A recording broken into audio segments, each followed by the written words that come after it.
Եթերում ազատ լուրերի հիմնական թողարկումն է, ձեզ հետ են Ռիտա Մնացականյանը և Արա Աբրահամյանը։ Բարի երեկո, օրվա իրադարձությունները նախամարոտ։ Սկսվել է Սուրբ Հարության տոնը, Զատիկը։ Շաբաթ երեկոյան եկեղեցիներում մատուցվում է ճրագալույցի Սուրբ Պատարագ, որի ավարտին հավատացյալները խորանի մոմից վառում են իրենց մոմերը և տանում իրենց տներ։ Սուրբ Հարության տոնի առթիվ շնորհավորական ուղերձ է եղել Հայաստանի վարչապետ Նիկոլ Փաշինյանը։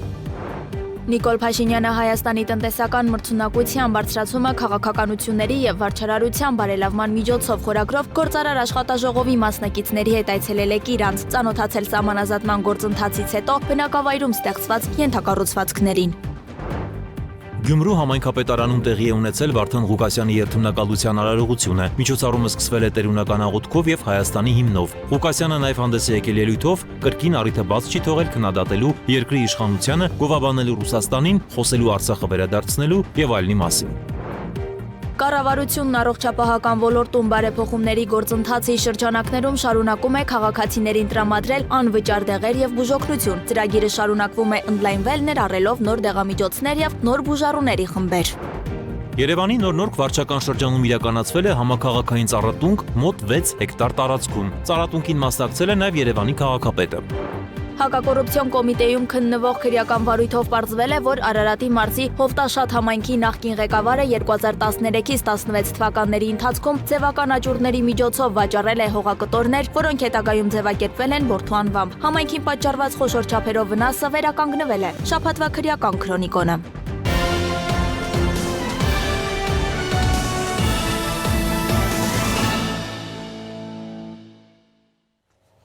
Սկսվել է Սուրբ Հարության տոնը, Զատիկը շաբաթ երեկոյան եկեղեցիներում մատուցվում է ճրագալույցի Սուրբ Պատարագ, ճրագալույցի Սուրբ և անմահ պատարագի ավարտին պատարագիչ քահանան Սուրբ Սեղանը սպասարկող սարկավագների և դպիրների ուղեկցությամբ կատարում է նախատոնակի արարողություն։ Ավետարանի ընթերցումից հետո հանդիսապետ հոգևորականը շարականների տաղերի երգեցողության ներքո բուրվառով խնկարկում է եկեղեցում հավաքված հավատացյալներին և իլուր ամենքի հնչեցնում կյանք պարգևող ավետիսը Քրիստոս հարյավի մեռելոց, և եկեղեցին Քրիստոսի հարության ուրախությամբ որպես մեկ ամբողջություն ի պատասխան հնչեցնում է օրհնյալ է հարությունը Քրիստոսի։ Սուրբ Հարության ավետիսով ավարտվում է 48 օր սկսած մեծ պահքը, որը լուծվում է ձկան, ձվի և յուղի համտեսմամբ։ Պատարագի ավարտին հավատացյալները խորանի մոմից վառում են իրենց մոմերը և տանում տներ։ Ճրագալույցի պատարագով սկսվում է Սուրբ Հարության տոնը։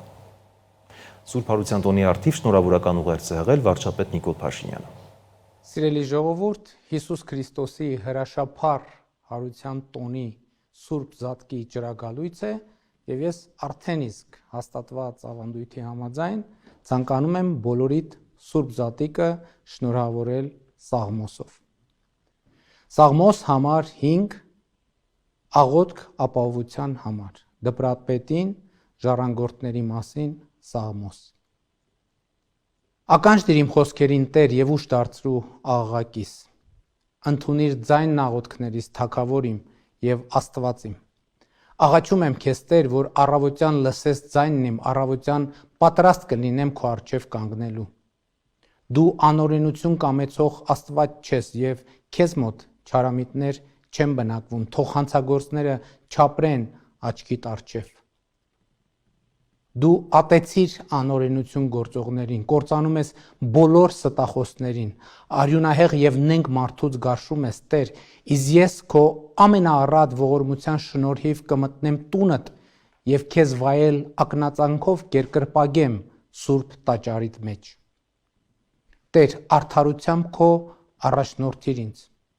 Իմ թշնամիների պատճառով ուղղիր իմ առջև ճանապարհները քո, քանզի նրանց բերանում ճշմարտություն չկա և նրանց սրտերը ունայնացած են։ Գերեզմանի պես բաց են կոկորդները նրանց, իսկ լեզուները լի նենգությամբ։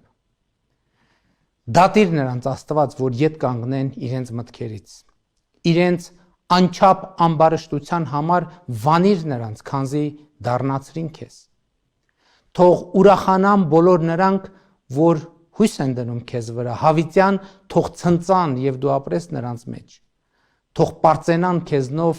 քո անունը սիրողները, քանզի դու պիտի օրհնես արդարին։ Տեր, քո սպառազինությամբ պաշտպանեցիր մեզ։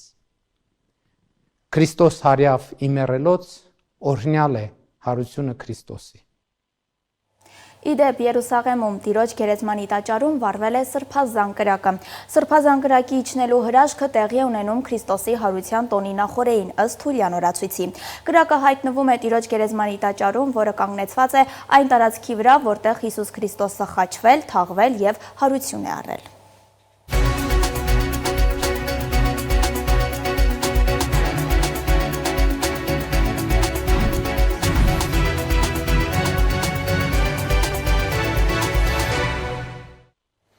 Անդրադառնանք այլ թեմաների Նիկոլ Փաշինյանը Հայաստանի տնտեսական մրցունակության բարձրացումը քաղաքականությունների եւ վարչարարության բարելավման միջոցով խորագրով գործարար աշխատաժողովի մասնակիցների հետ այցելել է Կիրանց։ Այցի ընթացքում ներկայացվել են սահմանազատումից հետո իրականացված աշխատանքները, ծանոթացել են գործընթացից հետո բնակավայրում ստեղծված ենթակառուցվածքներին։ Աշխատաժողովի մասնակիցները եղել են Կիրանցի հիմնական դպրոցում, որը կառուցվել է կառավարության 300 դպրոց 500 մանկապարտեզ ծրագրի շրջանակում։ Ծանոթացել են նաեւ կառավարության ֆինանսավորմամբ 19-րդ դարի Սուրբ Երրորդություն եկեղեցու վերականգնման աշխատանքներին։ Աշխատաժողովի մասնակիցներին ներկայացվել է, որ Կիրանցում սահմանամերձ գյուղական բնակավայրերում բնակապահովման պետական աջակցության 16 միլիոն ծրագրի շրջանակում մի քանի տասնյակ տներ են կառուցվում։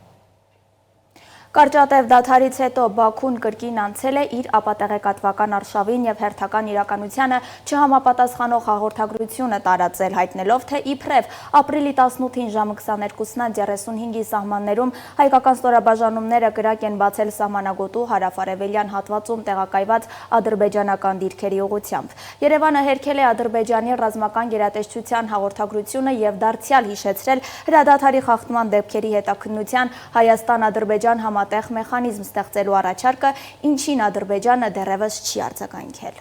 Ադրբեջանի եւ Հայաստանի միջև խաղաղության պայմանագրի ստորագրումը կախված է հայկական կողմի հետագա քայլերից, այս մասին TRT World հեռուստալիքին տված հարցազրույցում հայտարարել է Ադրբեջանի ԱԳ-նախարար Ջեյհուն Բայրամովը, նշելով, թե երբեմն հայ պաշտոնյաները խոսում են սահմանադրությունը փոխելու իրենց մտադրության մասին, սակայն մանրամասները, օրինակ թե ինչ փոփոխություններ են քննարկվում, անհայտ են։ Բայրամովի խոսքով խաղաղության պայմանագրի տեքստի շուրջ համաձայնությունը երկու կողմերի ջանքերի արդյունք է եւ փաստաթղթի ստորագրումը կլինի խաղաղության գործընթացի վերջնական փուլը։ Եվ թողարկման այս հատվածում շաբաթվա կարևոր եւ ուշագրավ իրադարձությունները քննարկել է Մարմինե Մարգարյանի հետ։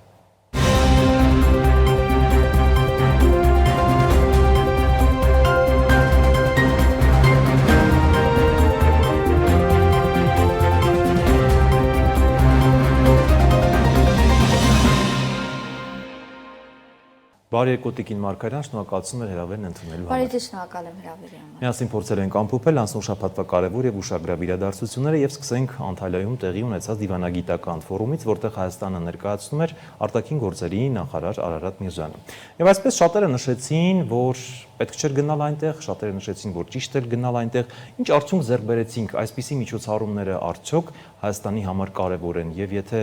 կարևոր են կամ եթե կարևոր չեն, որ շեշտադրումներին ամենաշատը կանդրադառնանք։ Միանշանակ կարևոր են, մենք արդեն երրորդ անգամ է որ մասնակցում ենք այդ միջոցառմանը, ընդհանրապես գիտեք յուրաքանչյուր պետություն, երբ որևէ ֆորում է ուրեմն անցկացնում, դա հնարավորություն է տալիս տվյալ պետությանը իր նարատիվները, իր ազգային պետական անվտանգային շահերից բխող նարատիվները աշխարհին մատուցելու համար։ Եվ դա նաև հնարավորություն է տալիս մասնակիցներին ունենալ երկկողմ բնույթի հարաբերություններ եւ նաև համապատասխան պանելների շրջանակներում նաև իր նարատիվները ներկայացնել աշխարհին։ Հետևաբար շատ կարևոր է, որպեսզի մենք այս առումով լինենք ակտիվ եւ առավելապես ակտիվ լինենք հենց թուրքական կողմի հետ, ինչու, որովհետեւ բոլորս էլ հասկանում ենք, որ հայ-ադրբեջանական հարաբերությունների կարգավորման գործընթացում շատ կարևոր է նաեւ Թուրքիայի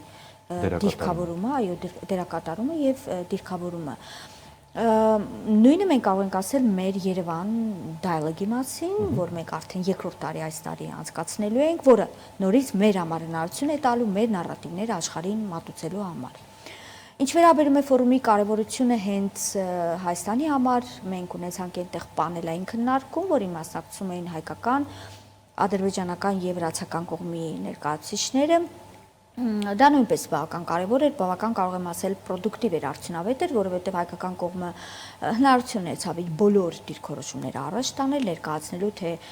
ինչքանով իրատեսական չէ Ադրբեջանի այն մոտեցումը, որ ամեն ինչ կամ ոչինչ, եւ եթե մենք ունենք արդեն համաձայնեցված խաղաղության համաձայնագրի տեքստ, ապա ավելի խելամիտ կլինի այդ տեքստը ստորագրել, խաղաղության համաձայնագիրը ստորագրել եւ այնուհետ անցնել արդեն ածանցյալ մնացած խնդիրների հանգուցալուծմանը, մասնավորապես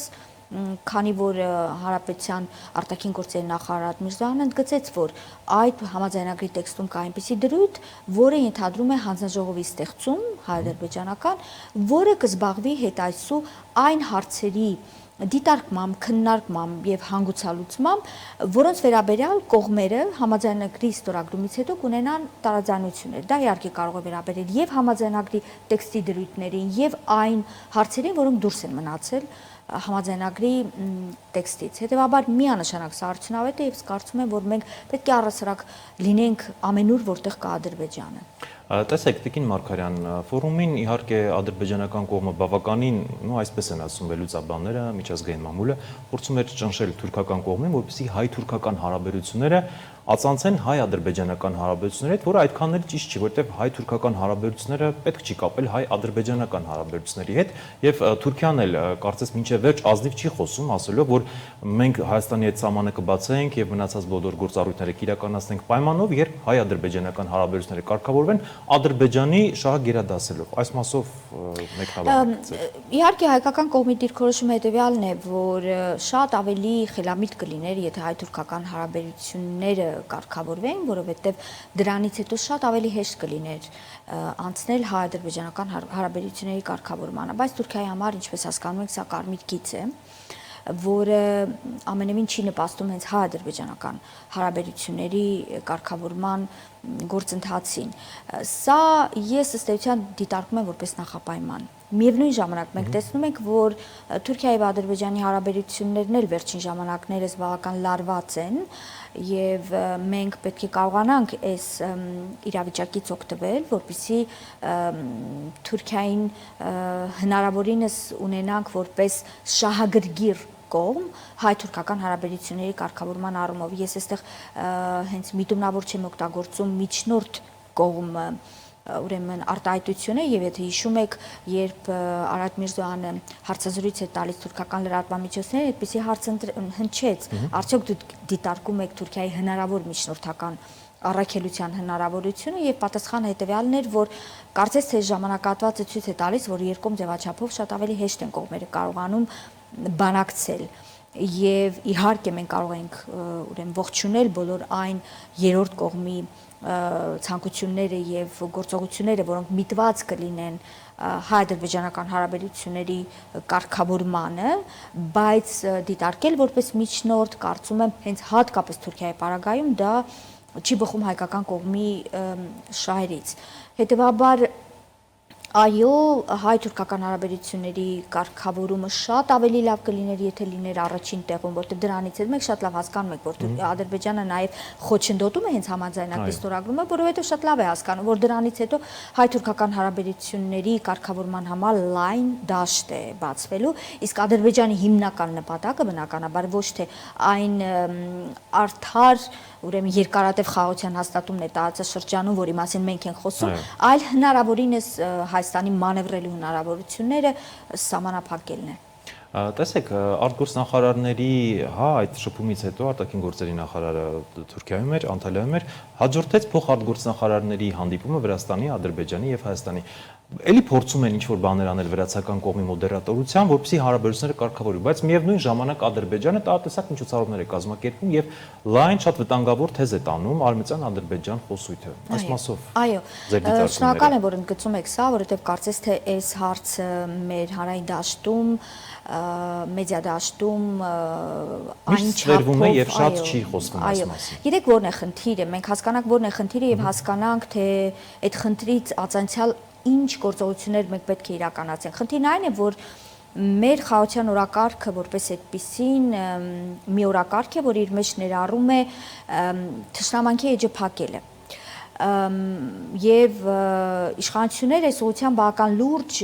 ներհայաստանյան մասնավորապես գործընթացներ են իրականացնում, ընդ որում երբեմն այս գործընթացները նաև բավական ոչ պոպուլյար են։ Ոչ պոպուլյար են, որովհետև զուգահեռաբար մենք լսում ենք Ադրբեջանի կողմից այնպիսի նարատիվներ, այնպիսի հայտարարություններ, ընդ որում բարձր եւ բարձրագույն մակարդակով, որոնք լսելիս հանրությունը, հայ հանրությունը հասկանում է, որ կարծես թե այդ խաղաղության օրակարգը գոյություն ունի միայն Հայաստանի համար, այսինքն զուգահեռաբար Ադրբեջանից մենք չենք լսում այդ նարատիվները, որոնք կնպաստեն այդ խաղաղության օրակարգի իրականացմանը, եւ զուգահեռաբար ինչ է անում Ադրբեջանը, բոլոր միջազգային հարթակները օգտագործում է, որպեսզի արևմտյան Ադրբեջան թեզը լեգիտիմացնի, եւ վերջերս նաեւ չմիավորման շարժման շրջանակներում մի ուրեմն փաստաթուղթ է ընդունվել, որտեղ տեղ է գտել հենց այդ թեզը։ Եվ սա ինձ հիշեցնում է նախորդ տասնամյակների ընթացքում Ադրբեջանի վարած քաղաքականությունը, երբ իրենք եւ իսլամական կոնֆերանսի շրջանակներում եւ չմիավորման շրջանակներում իրենք կարողանում էին 20% օկուպացիայի հարցը ներառել, զուգահեռաբար, քանի որ այն ժամանակահատվածներ Մինսկի խմբի համանախագահության ձևաչափը եւ Լեռնային Ղարաբաղի հակամարտության հարցը 3 միջազգային իրավունքի 3 սկզբունքների շրջանակներում էր դիտարկվում, հա, ուժը չկիրառելը, ժողովրդների ինքնորոշումը եւ տարածքային ամբողջականությունը, իրենք կարողանում էին այդ հարթակներում հարցը մտցնել, ֆիքսել 20%-ի խնդիրը եւ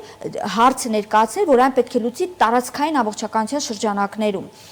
Իհարկե այս կազմակերպությունները իրենք 100-ից ավելի անդամ պետություններ ունեն եւ ամեն անդամ պետություն չէ, որը կոնֆլիկտի տրամաբանությունը գիտեր եւ Ադրբեջանին հաջողում էր այդ գիտեք այդ ընդհանուր համատեղ սկզբունքների շահերի հիման վրա նման ձևակերպումներ առաջ տանել եւ սա հետս հետե տարեստարի միջազգային հանրության մոտ բերեց կարծրացավ այն դիրքորոշումը, որ այո, այստեղ խնդիրը ոչ թե ինքնորոշման հարց է, այստեղ խնդիրը ոչ թե մարդու իրավունքների հարց է, այլ այստեղ խնդիրը տարածքային ամբողջականության հարց է, որ հայերը կռիվ են անում այդ տարածքի համար, որը միջազգայինորեն ճանաչված Ադրբեջանի տարածք է։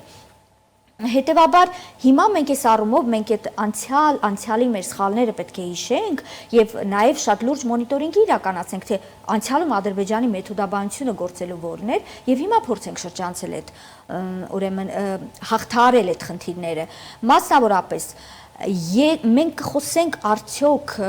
նրանից, թե Արցախահայերի վերադարձի իրավունքից թե ոչ։ Մենք կխոսենք արդյոք Սումգայիթի, Բաքվի, Ջարդերի եւ այլնի հետևանքով Հայաստան եկած փախստականների վերադարձի իրավունքից թե ոչ, Ադրբեջանը միևնույն է խոսելու արևմտյան ադրբեջանցիների վերադարձի մասին։ Հետևաբար շատ կարևոր է, որպեսզի խաղաղության գործընթացին զուգընթաց, խաղաղության օրակարգը, խոսույթը առաջ մղելու հետ զուգընթաց մենք միջազգային դաշտում մշտապես ակտիվ առաջ տանենք եւ Արցախահայերի վերադարձի իրավունքը եւ Բաքվի, Սումգայիթի եւ այլ ադրբեջանական քաղաքներում իրականացված ջարդերի հետևանքով Հայաստան մազապուրծ եղած հայ փախստականների վերադարձի իրավունքի հարցը։ Շատ լավ, եւ վերջին հարցը ու ամփոփենք Տիկին Մարգարյան, Ադրբեջանը կրկին ապատեղեկություն է տարածում, որ կրակում է սահմաններին կեղծ, ամենևին կեղծ ապատեղեկություն, նորից սկսել է շրջանառել այդ թեզը,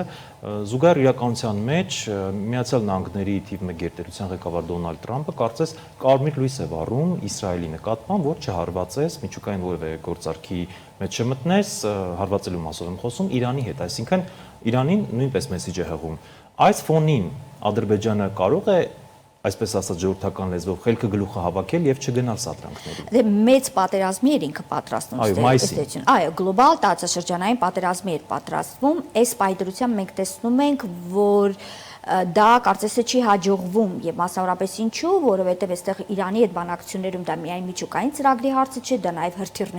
հրթիռների ծրագրի հարցն է եւ եթե միջուկային ծրագրի շրջանակներում կարելի է որոշակի առումով գալ համաձայնության,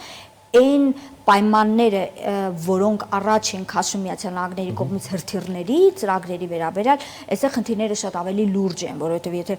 Իրանը բացի իր գաղտնի օբյեկտները, որտեղ հրթիռներն են պահվում, ապա դա կնշանակի այդ տեղեկատվությունը անմիջապես տալ Իսրայելին։ Իրենք շատ հաճախ նաև նախկինում էլ միշտ բողոքում են, որ ՄԱԳԱՏԵ-ն գալիս էր մոնիտորինգային խումբը, միջուկային օբյեկտների եւ այլն, հետո տեղեկատվությունը սպրտում էր գնում էր իսրայելական դաշտ։ Այսինքն կարծում եմ, որ այստեղ ամերիկյան կողմի համար միանգամայն պարզ է, որ ուժով, հա, ուրեմն ցամաքային որևէ ռազմական գործողությամբ հարցը մտնելու է փակուղի եւ ավելի գլոբալ պատերազմի հիմք է տալու։ Բնականաբար այստեղ Ադրբեջանը արդեն շատ արագ կսկսի վերանայել իր վարքագիծը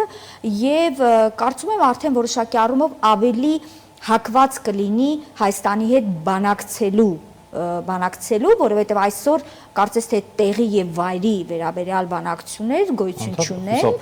իրենք անդադ խուսափում են, որովհետև իրենք սպասում են հենց այս կոնտեքստում էին պատկերացնում, որ պետք է ամեն ինչ առաջ տանեն, բայց կուզեի նաեւ ընդգծել մի քանի նախադասություն, ինչ վերաբերում է կրակոցներին, այդ ապատեղեկատվությունը, որ տարածվում է,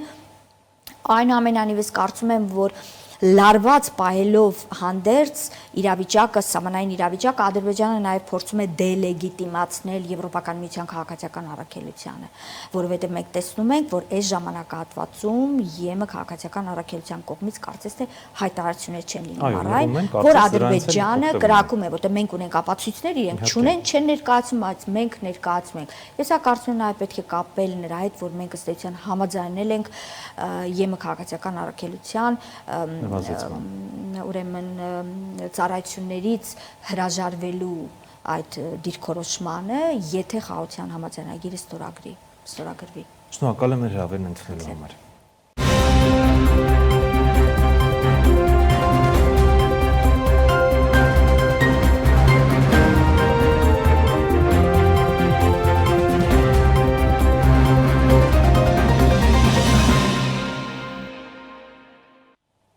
Շարունակում ենք թողարկումը Գյումրու համայնքապետարանում տեղի ունեցել Վարդան Ղուկասյանի երթմնակալության արարողությունը։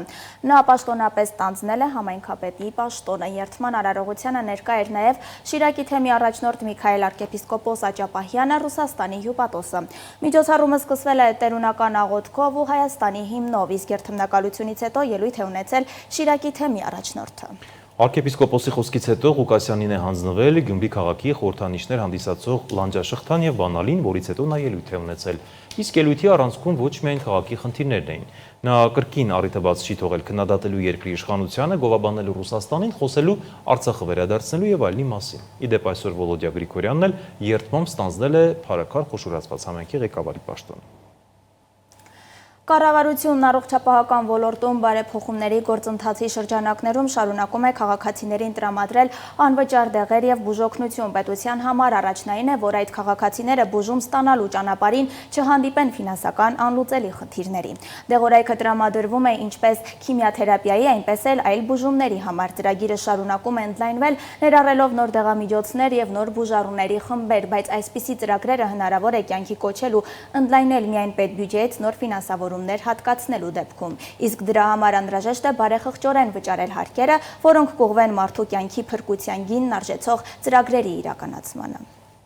Կառավարությունը շարունակում է առողջապահական ոլորտում բարեփոխումների գործընթացը, կարևորելով յուրաքանչյուր քաղաքացու կյանքի եւ առողջության պաշտպանությունը։ Վերջին ամիսներին ավելի լայն թափ են ստացել այն ծրագրերը, որոնց շրջանակում ուռուցքային եւ այլ հիվանդություն ունեցող քաղաքացիներին տրամադրվում են անվճար դեղեր եւ բուժօգնություն։ Նպատակն է ապահովել անհրաժեշտ դեղորայքի հասանելիությունը բոլոր այն անձանց, որոնք բախվում են այդ դժվարին փորձությանը։ Պետության համար առաջնային է, որ այդ քաղաքացիները բուժում ստանալու ճանապարհին չհանդիպեն ֆինանսական անլուծելի խնդիրների։ Դեղորայքը տրամադրվում է ինչպես քիմիաթերապիայի, այնպես էլ բուժման այլ ձևերի համար։ Ծրագիրը շարունակում է ընդլայնվել, ներառելով նաև նոր դեղամիջոցներ եւ նոր բուժառուների խմբեր։ Դրանք թանկարժեք դեղեր են եւ բավականին մեծ ֆինանսական բեղ են ներկայացնում ընտանիքի վրա եւ պացիենտի համար, եւ պացիենտները ելնելով դեղի բարձր գնից կամ ընդհանրապես բուժում չեն ստանում կամ ստանալուց հետո շարունակություն չեն տալիս, այսինքն բուժումը մնում է կիսատանավարտ։ Եվ դրա արդյունքում մենք ունենք եւ հաշմանդամության թվերի բարձրացում եւ հոգեկան հիվանդություններ, չարորակ նորագոյացություններ, շաքարային եւ ոչ շաքարային դիաբետ, քրոնիկ երիկամային անբավարարություն, առաջնային իմունոդեֆիցիտ, ցրված սկլերոզ, Կավասակիի հիվանդություն եւ այլն։ 2024-ին պետբյուջեից 16 հիվանդության համար կենտրոնացված կարգով ձեռք է բերվել 93 անվանում դեղ, որի համար հատկացվել է 4.1 միլիարդ դրամ։ Շահառուների թիվը կազմել է 201 668։ Օրինակ ցրված սկլերոզ հիվանդությունն է դա եղել, որը որ ընդգրկում է 12-ից մինչև 55 տարեկան շահառուներին, բավականին բարդ ընթացք ունեցող հիվանդություն է, այս դեպքում մենք տրամադրում ենք 4 տեսակի դեղեր հիվանդության բոլոր փուլերի համար, օրինակի համար նշեմ, որ ծանր փուլի համար ստացող շահառուների թիվը կազմում է այս պահին 110 պացիենտ, որոնց տարեկան կատարվածքով յուրաքանչյուր պացիենտի համար տրամադրում է շուրջ 4 միլիոն դրամ։ Արդյունքում հիվանդությունների առաջընթացի կանխարգելման շնորհիվ թեթևացել է հիվանդանոցների բեռը, նվազել են ոչ միայն հաշմանդամության եւ մահացության ցուցանիշները, այլև նորածինների շրջանում հիվանդանոցային վարակների զարգացման ռիսկի եւ ինֆեկցիոն բարդությունները։ Նաեւ բարձրացել է դեղորայքային եւ վերականգնողական բուժման ծախսարդյունավետությունը, ինչն էական նշանակություն ունի պետության համար։ Ի դեպ, պետության կողմից անվճար տրամադրվող դեղերի ցանկում կան նաեւ բավականին թանկարժեք դեղեր, որոնք հիմնականում օգտագործվում են ուռուցքային հիվանդությունների դեպքում։ Երբ որ պացիենտը իր դեղը համապատասխան դեղը թանկարժեք դեղը չէր ստանում ահաչի երկրորդ, երրորդ փուլերում, հիվանդությունը զարգանում էր, բարդանում էր եւ 4-րդ փուլում արդեն ոչինչ չէր կարողանում եւ պացիենտը եւ բուժումները ոչ մի ձևով չէին կարողանում բուժել կամ օգնել պացիենտին եւ այս դեպքում մենք ունենք եւ բարձր մահացություն եւ 4-րդ փուլի բավականին բարձր թվեր 2021 թվականից արդեն մեկնարկել է ծրագիրը եւ արդյունքում մենք ունենք բուժված 95% պացիենտներ։ Բացի այդ, անվճար դեղորայքով ապահովման շնորհիվ արձանագրվել է ապրելիության բարձրացում, լիարժեք առողջացման հնարավորություն, մետաստազների առաջացման նվազում, կյանքի որակի բարձրացում։ Սոցիալական կարգավիճակ ունեցող քաղաքացիները կարող են դիմել իրենց պոլիկլինիկական ծառայություններ եւ նախկին երրորդ խմբի հաշմանդամները, շմյան ֆունկցիոնալության միջին աստիճան ունեցող հաշմանդամություն ունեցող պացիենտները նախկին 50%-ի փոխարեն ստանան 100% փոխհատուցման անվճար դեղեր ըստ հիմնական դեղերի ցանկի։ Նշեմ, որ այս շահառուների թիվը շուրջ այս պահին կազմում է 120,000։ Մասնագետներն ընդգծում են, որ դեղորայքի շարունակական եւ ճիշտ օգտագործումը բուժման արդյունքի հասնելու համար կարևոր պայման է, եւ երբ պետությունը ստանձնում է այդ ծանր բեռը, դա մեծ օգնություն է հիվանդություն ունեցող անձանց եւ նրանց ընտանիքի անդամների համար։ Ըստ առողջապահության նախարարության դեղորայքային քաղաքականության եւ բժշկական տեխնոլոգիաների վարչության պետ Մարինե Հարությունյանի պետության կողմից տրամադրվող դեղամիջոցները հավաստագրված են եւ համապատասխանում են միջազգային չափանիշներին։ Ծրագիրը պարբերաբար վերանայվում է նոր պահանջներին համապատասխանեցնելու նպատակով։ Այսօր արդեն բուժառուն դեղերի ընտրության այլընտրանքային հնարավորություն ունի։ Ուստի կարող է դիմել այն դեղատներին, որոնք կցված են նոր ծրագրին եւ ընտրելու բժշկի նշանակած այն դեղը, որը փոխհատուցվում է պետության կողմից։ Այս նախաձեռնությունը ոչ միայն մարդասիրական քայլ է, այլև ներդրում երկրի առողջ հասարակության կերտման ճանապարհին։ Իսկ ամենակարևորը այն տալիս է ապրելու եւ հաղթահարելու հնարավորություն նրանց, ում համար յուրաքանչյուր օր պայքար է կյանքի համար։ Բայց այսպիսի ծրագրերը հնարավոր է կյանքի կոչել ու ընդլայնել միայն պետբյուջեից ֆինանսավորումներ հատկացնելու դեպքում, իսկ դրա համար անհրաժեշտ է բարեխղճորեն վճարել հարկերը, որոնք կուղղվեն ոչ միայն մեր բարեկեցիկ կյանքի ապահովման, այլև ուղիղ մարդու կյանքի փրկության գինն արժեցող ծրագրերի իրականացմանը։ Մեր բոլորիս վճարված հարկերի շնորհիվ մենք այսօր կարողանում ենք տրամադրել, ընդլայնել անվճար տրամադրվող դեղերի ցանկը եւ ավելի շատ շահառուներ ընդգրկել եւ մեր երկրում ընդհանրապես բնակչության շրջանակներում հաշմանդամությունը նվազեցնել, նաեւ կանխարգելել եւ նաեւ արդեն իսկ եղած հիվանդությունների ապահովումը ամբողջապես իրականացնել։ Ի վերջո մեր քաղաքացիների կողմից վճարված հարկերն են դառնում ֆինանսական այն միջոցները, որոնք ուղղվում են այս կամ այն հիվանդություն ունեցող անձանց բուժմանը։ Լուսինե Գրիգորյան, Տիգրան Ղազարյան, Free News, Ազատ լուրեր։ Երևանի Նոր-Նորք վարչական շրջանում իրականացվել է համաքաղաքային ծառատունք մոտ 6 հեկտար տարածքում։ Մայրաքաղաքի կանաչապատման ծրագրի շրջանակում տնկվել է 1300 ծառ եւ 200 մշտադալար թուփ։ Ծառատունքին մասնակցել է նաեւ Երևանի քաղաքապետը։ Վերջին 3 տարիներին Երևանի քաղաքապետարանը հետևողական քայլերով իրականացնում է մայրաքաղաքի կանաչապատման ռազմավարությունը։ Այդ ընթացքում 48 հեկտար տարածքում տնկվել է ավելի քան 20,000 ծառ եւ այս ցուցանիշը շարունակաբար աճում է։ Ապրիլի 19-ին եւս 6 հեկտար տարածքում ծառատունք է իրականացվել Նոր-Նորք վարչական շրջանի Սուրբ Սարգիս եկեղեցու եւ Դավիթ Բեկ փողոցի միջնամասում կասկադային հատվածին հարող տարածքում։ Երևանի քաղաքապետ Տիգրան Ավինյանն անձամբ մասնակցել է ծառատունքին երեխաների, երևանցիների եւ գործընկերների հետ միասին։ Քաղաքապետը լրագրողների հետ զրույցում տեղեկացրել է. Բոլոր հատվածներում, որտեղ քաղաքապետարանը իրականացնում է ծառատունք,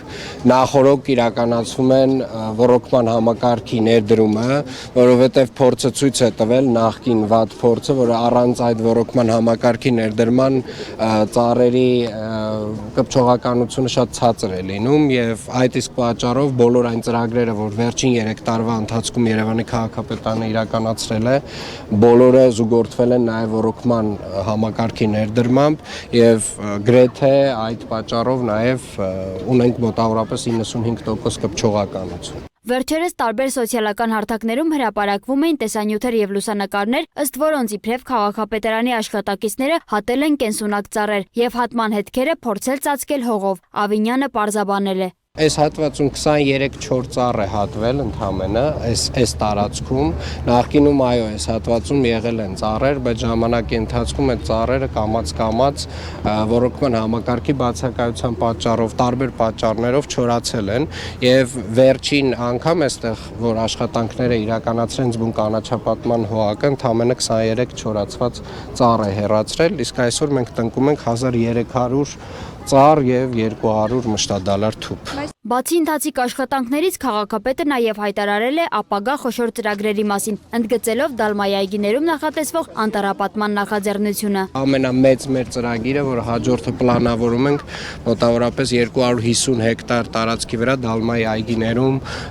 անտառի վերականգնման աշխատանքներն են լինելու։ Անդրադառնալով օդի աղտոտվածության խնդիրներին, քաղաքապետը շեշտել է, որ սա ոչ միայն Երևանի, այլ ամբողջ Արարատյան դաշտավայրի ցավալի իրականությունն է, հատկապես ձմռան ամիսներին։ Քաղաքապետարանը ունի իր քառամյա ծրագիրը, այդ խնդրի լուծման մեղման ուղղությամբ, հիմնական գործիքակազմը իհարկե վերաբերում է մշտադալար ծառերին, որոնք որ նույնպես ձմեռային ամիսներին որոշ չափով օդի աղտոտվածության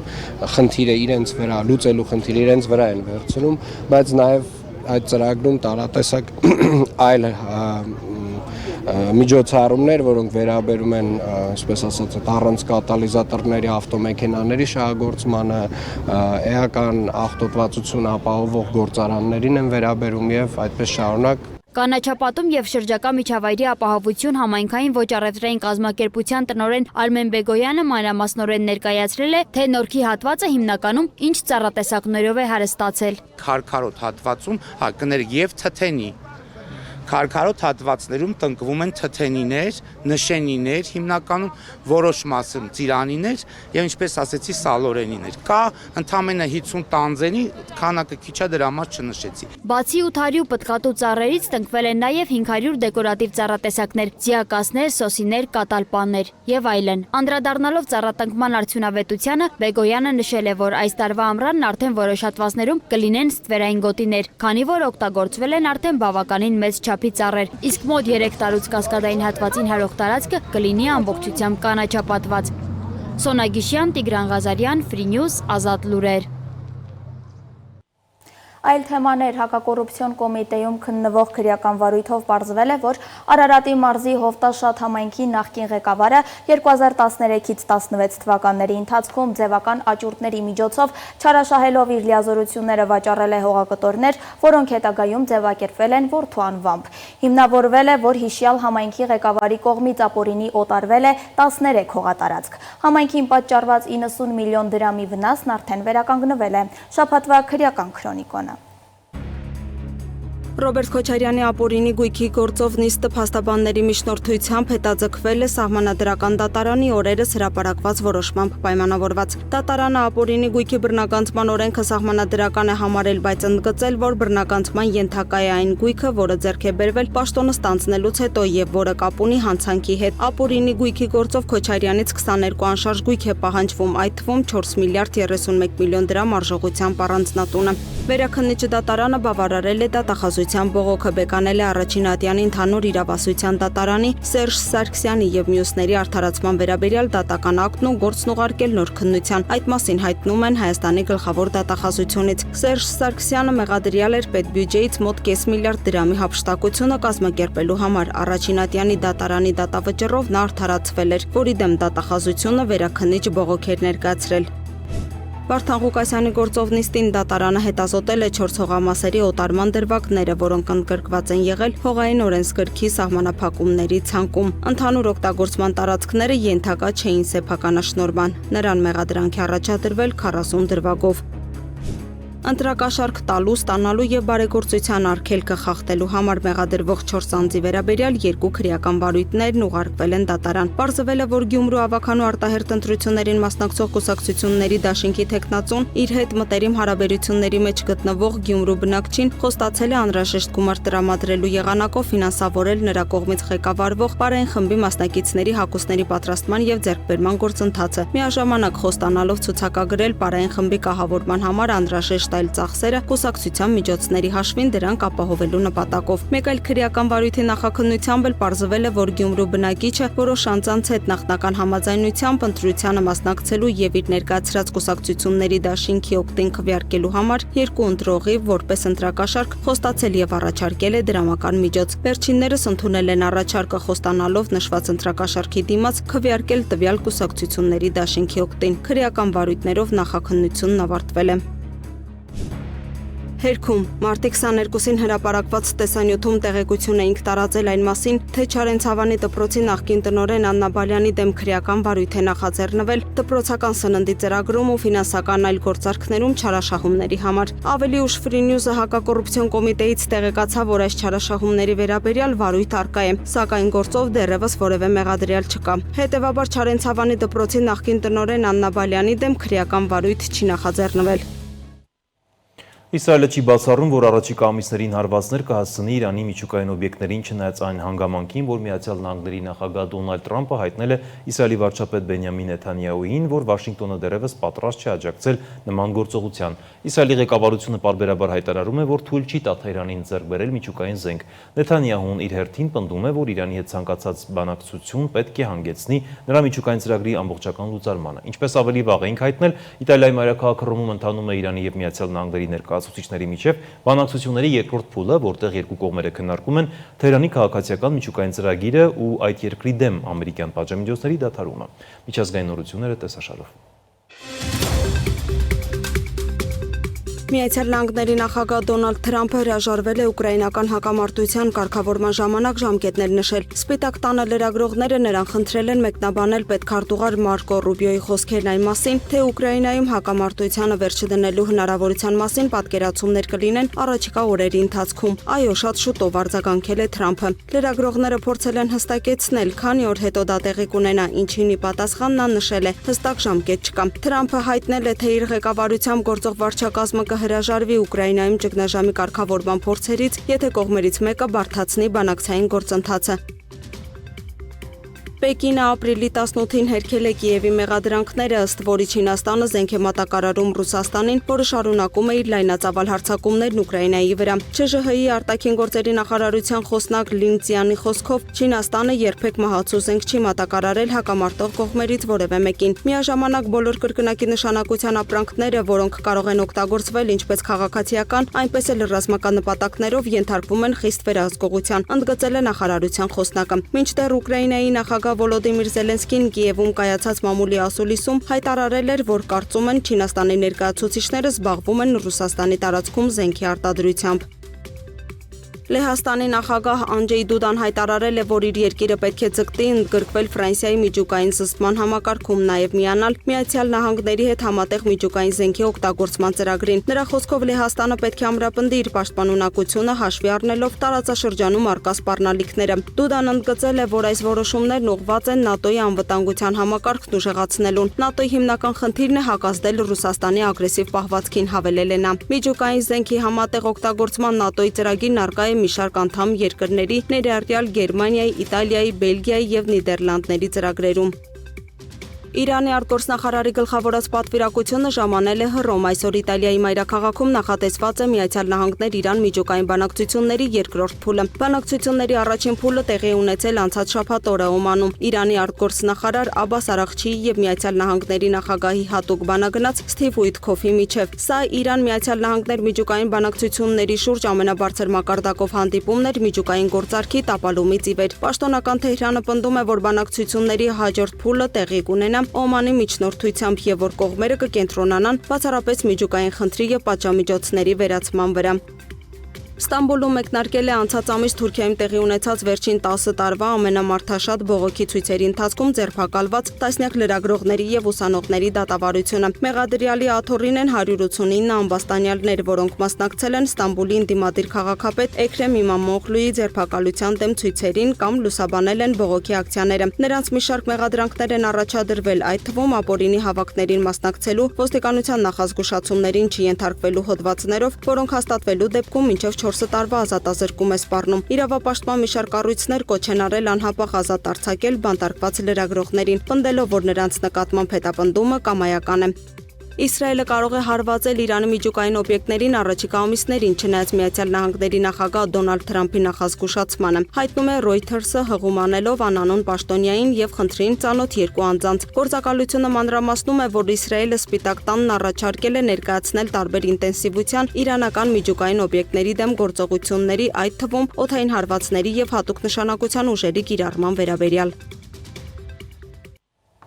Քրիստոս հարյավի մեռելոց Օրհնյալ է հարությունը Քրիստոսին։ Շնորհավոր Սուրբ Զատիկ։